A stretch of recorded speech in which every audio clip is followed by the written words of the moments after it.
Okay, hope you can hear me. Let's see.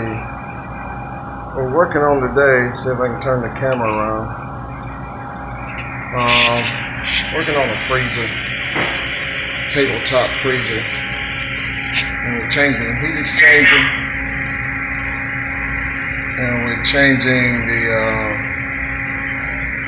circuit board.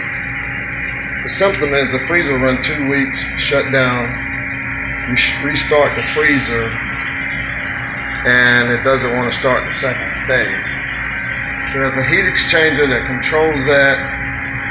And also, it's a input signal back to the circuit board that tells the freezer, that tells the circuit board the temperature is correct for the heat exchanger, and starts the second stage.